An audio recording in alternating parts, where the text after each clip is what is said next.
नमस्कार सभी को। जुडिशियल लॉ क्लासेस में आप सभी का फिर से स्वागत है।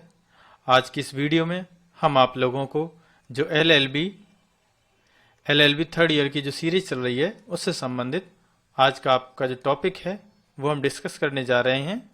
शक्ति पृथक्करण का सिद्धांत, यानी शक्ति पृथक्करण का सिद्धांत क्या होता है, doctrine of separation of powers. चलिए आज के टॉपिक को हम डिस्कस कर लेते हैं।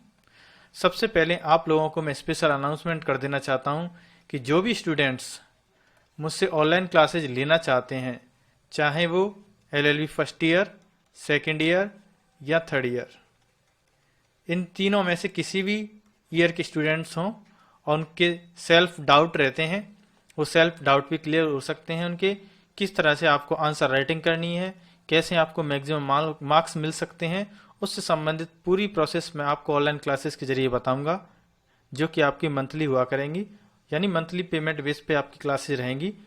एलएलएम के जो स्टूडेंट्स हैं वो भी क्लासेज के रिगार्डिंग संपर्क कर सकते हैं। तो जो भी स्टूडेंट्स मुझसे ऑनलाइन क्लासेज लेना चाहते हैं तो नीचे स्क्रीन पे भी आपको नंबर दे रखा है, फिर भी मैं आपको बता देता हूँ। मेरा नंबर है 8506841814। आप मुझसे संपर्क कर सकते हैं क्लासेज के रिगार्डिंग। चलिए आगे बढ़ते हैं, टॉपिक को स्टार्ट कर लेते हैं। शक्ति पृथक्करण का सिद्धांत, doctrine of separation of power. नाम से ही आपको क्लियर हो रहा है कि शक्ति यानी पावर, पृथक्करण यानी एक तरह से विभाजन करना। तो शक्तियों का विभाजन करना, शक्ति पृथक्करण का अर्थ क्या होता है कि अगर कहीं पे किसी भी देश में या किसी भी चीज में की शक्तियां निहित हैं तो उन शक्तियों का क्या किया जाता है, सेपरेशन किया जाता है, उनका विभाजन किया जाता है। यानी एक ऐसा सिद्धांत है जिसके तहत किसी भी सरकार की तीन मुख्य शाखाएं, कार्यपालिका, विधायिका और न्यायपालिका, इन तीनों की जो शक्तियां हैं उन्हें एक दूसरे से स्वतंत्र रखा जाता है। उद्देश्य क्या रहता है इसके पीछे कि कोई भी शाखा अत्यधिक शक्ति का दुरुपयोग ना कर सके और सभी शाखाएं संतुलन में रहें। ठीक है, तो ये होता है आपका शक्ति पृथक्करण। सिद्धांत का अर्थ क्या है, इस सिद्धांत का अर्थ हम देख लेते हैं। तो इस सिद्धांत के अनुसार प्रत्येक शाखा के अधिकार और जिम्मेदारियां निर्धारित होती हैं। इसका अर्थ क्या है कि प्रत्येक शाखा के जो अधिकार हैं और जो जिम्मेदारियां हैं वो क्या रहती हैं, निर्धारित रहती हैं, ताकि कोई भी शाखा अन्य शाखाओं के कार्यों में हस्तक्षेप ना कर सके। इसका मुख्य उद्देश्य शक्ति के केंद्रीकरण को रोकना और लोकतंत्र को संतुलन बनाना होता है। यानी शक्तियों का केंद्रीकरण ना हो सके, किसी एक ही केंद्र में सभी शक्तियां निहित ना हो जाएं, जिससे अगर क्या होता है, अगर सभी शक्तियां किसी एक के पास निहित हो जाएंगी तो एक तरह से तानाशाह जैसी स्थिति पैदा हो सकती है। तो ऐसा ना हो, इसलिए लोकतंत्र को मजबूत बनाने के लिए इस सिद्धांत का उपयोग किया जाता है। अगला पॉइंट है मॉन्टेस्क्यू और शक्ति विभाजन।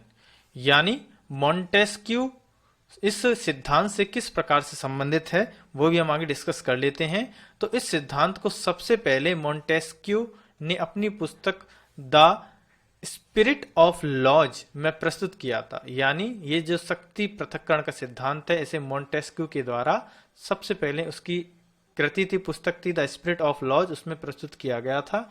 मॉन्टेस्क्यू ने कहा था कि एक स्वस्थ और स्वतंत्र लोकतंत्र, दो चीजें हैं, स्वस्थ और स्वतंत्र लोकतंत्र व्यवस्था के लिए शक्ति का संतुलन बहुत जरूरी है। उनका मानना था कि जब भी तीनों शाखाओं की शक्तियां किसी भी एक ही चीज में निहित होती हैं तो तानाशाह की संभावना बढ़ जाती है। एक ही केंद्र में निहित हो या एक ही जगह से संचालित हो तो तानाशाह की संभावना बढ़ जाती है, जैसे हम पहले डिस्कस कर चुके हैं।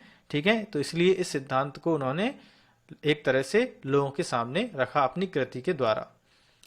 इस संदर्भ में दो अर्थशास्त्री और हैं, वेद और फिलिप्स। इनका क्या योगदान रहा है, तो वेद और फिलिप्स जैसे विद्वानों ने भी शक्ति विभाजन यानी शक्ति पृथक्करण के सिद्धांत का समर्थन किया है। उनके अनुसार जब एक ही व्यक्ति या संस्था के पास सभी शक्तियां होती हैं तो नागरिकों की स्वतंत्रता खतरे में पड़ जाती है। वे इसे लोकतंत्र का एक अभिन्न हिस्सा मानते हैं। तो अब जो शक्ति पृथक्करण का सिद्धांत है उनके अनुसार लोकतंत्र का एक अभिन्न हिस्सा है, क्योंकि अगर शक्ति पृथक्करण ना किया जाए तो लोग क्या होते हैं या सत्ता क्या होती है, निरंकुश हो जाती है। अब भारतीय संविधान और शक्ति विभाजन इसका परिप्रेक्ष्य कैसे है, क्या संबंध है, इसको भी हम देख सकते हैं कि भारत के संदर्भ में शक्ति विभाजन या शक्ति पृथक्करण के सिद्धांत किस तरह से लागू है। तो भारत का संविधान शक्ति विभाजन का स्पष्ट रूप से पालन नहीं करता, यानी कहीं कहीं पर तो हमें लगता है कि यहाँ पर शक्ति पृथक्करण का सिद्धांत लागू हो रहा है, जबकि कहीं कहीं लगता है कि शक्ति पृथक्करण का सिद्धांत लागू नहीं हो रहा। जैसे कि उदाहरण दे दूं, एकल नागरिकता, ठीक है, तो ये ऐसे उदाहरण है कुछ, तो स्पष्ट नहीं करता लेकिन इसका अनुसरण करता है, इसका अनुसरण जरूर करता है, क्योंकि जब भारत के कुछ ऐसे क्षेत्र हैं उनके संदर्भ में इस शक्ति पृथक्करण के सिद्धांत को लागू जरूर किया जाता है। यानी भारतीय संविधान में 3 शाखाओं जैसे विधायिका, कार्यपालिका और न्यायपालिका के अधिकारों और कर्तव्यों को स्पष्ट रूप से निर्धारित इसी सिद्धांत के जरिए किया जाता है। हालांकि भारतीय संविधान में शक्ति विभाजन के सिद्धांत को पूरी तरह सख्त नहीं माना गया है, क्योंकि इन 3 शाखाओं में कुछ आपसी तालमेल और दूसरे के काम में हस्तक्षेप की अनुमति भी दी गई है। अगर ऐसा लगता है, अब इसका उदाहरण क्या है कि हम उदाहरण ले सकते हैं आपातकाल के समय। आपातकाल के समय सभी शक्तियां केंद्र में निहित हो जाती हैं, तो यहां पर शक्ति पृथक्करण का सिद्धांत किसी भी काम का नहीं रहता है, ठीक है। अब भारतीय संदर्भ में इसके कुछ उदाहरण क्या हो सकते हैं, तो इसके केस के संबंध में कुछ उदाहरण देख लेते हैं इसके।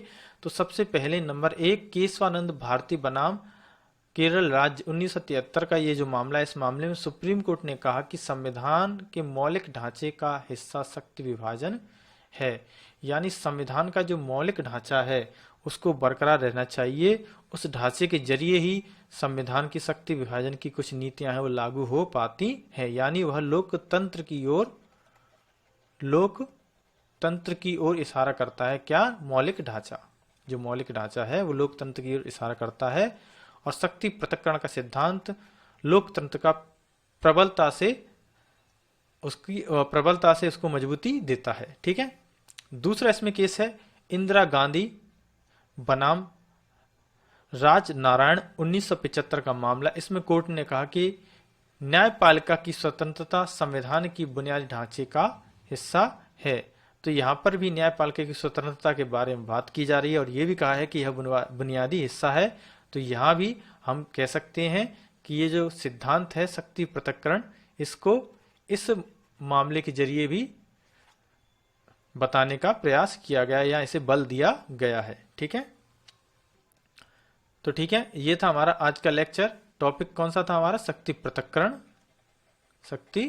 पृथक्करण। तो आशा करता हूं ये वीडियो आपके लिए हेल्पफुल रहे। उससे पहले मैं आपको दोबारा बता देना चाहता हूं कि जो भी स्टूडेंट्स मुझसे ऑनलाइन क्लासेज लेना चाहते हैं, वो चाहे LLB फर्स्ट ईयर के हों, सेकेंड ईयर के हों या थर्ड ईयर के हों, वो मुझसे कांटेक्ट कर सकते हैं। साथ में अगर LLM का कोई स्टूडेंट्स है जो क्लास लेना चाहता है, वो भी मुझसे कांटेक्ट कर सकता है। आशा करता हूँ ये वीडियो आपके लिए हेल्पफुल रहे। चैनल को सब्सक्राइब जरूर कर देना अगर आपने सब्सक्राइब नहीं कर रखा है। वीडियोज को शेयर जरूर करें। Thank you.